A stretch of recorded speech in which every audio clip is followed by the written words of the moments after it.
Hi guys, Reinfrosten here. You remember that we found the Gremlins game for the C64 and Gremlins 2 for the Game Boy and Gremlins 2 for the NES? But then I heard that there's another game in town.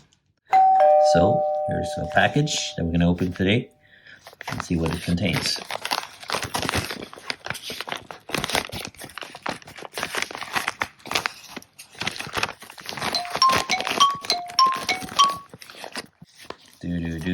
Floppy.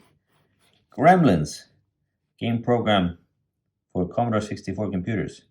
And I think this is another game, a different game from this one. So now we need a floppy disk drive for my Commodore as well. So that's the next thing we're going to go game hunting for. Here we can see this is Warner Brothers 1984. And here it says Warner Brothers 1983. So I think these are different games. Now we have total 4 different Gremlins games.